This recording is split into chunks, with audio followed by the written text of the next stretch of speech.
Good morning, Saturday here. This is the this is the long message of the short. The short was real short.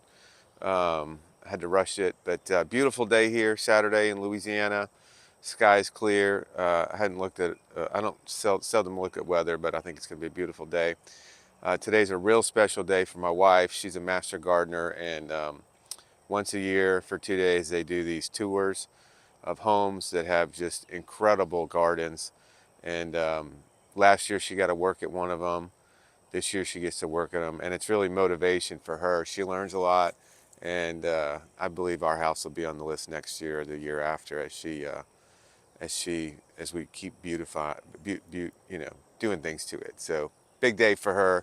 I'm excited for her. She has a lot of plant knowledge and shares it with people that come to these tours. So anyway, I'm gonna share a verse, but then I'm gonna admit I'm gonna take it out of context. But Acts 18:9 says, "Don't be afraid, speak out, and don't be silent." And I think that that verse it means something totally different to most people. It means don't be afraid to speak out about your faith, about Jesus.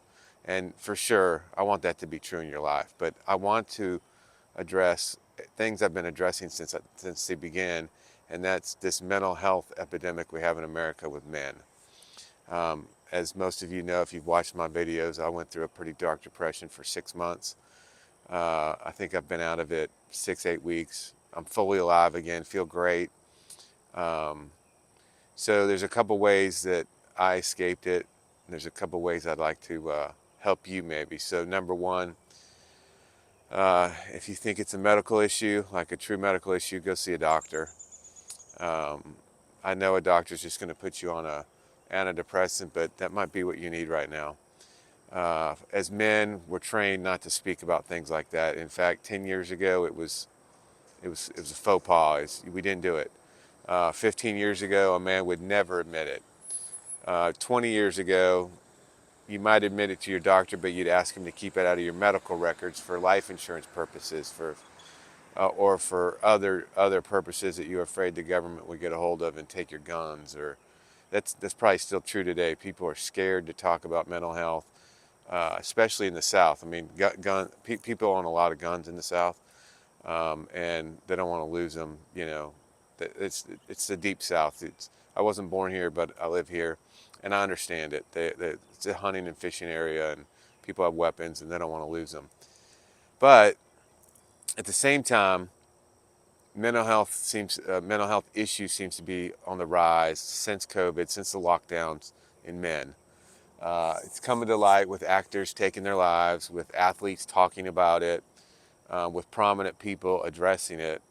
But that might not be enough yet. So I want to speak to that today. I want to use that verse, speak out, don't be afraid, with your brotherly Christian or whatever faith you follow, your brothers that love you.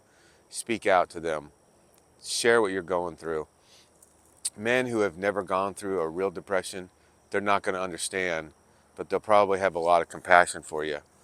And then, if you think you need to seek medical attention, for sure, do that. I know that most of us in our minds think that if I go to my doctor and I tell him I'm depressed, he's just going to put me on an antidepressant.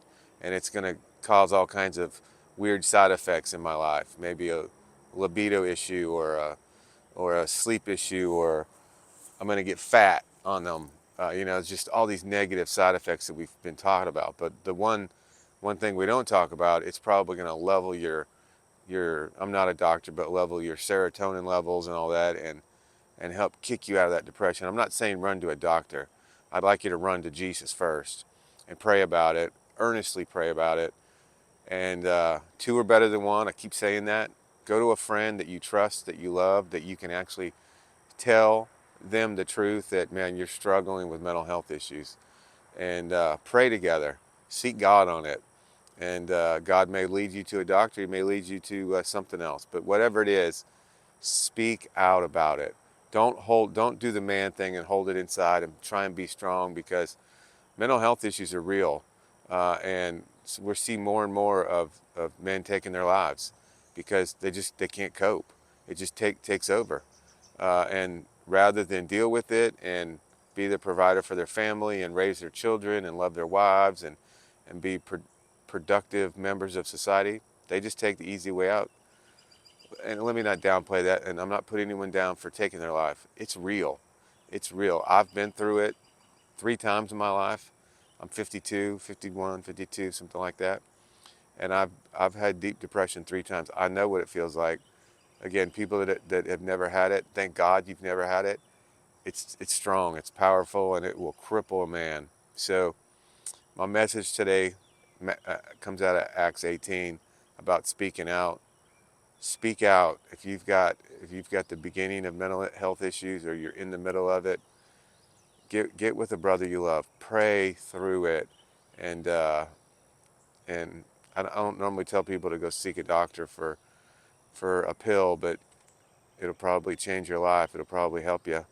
And so that's my message today.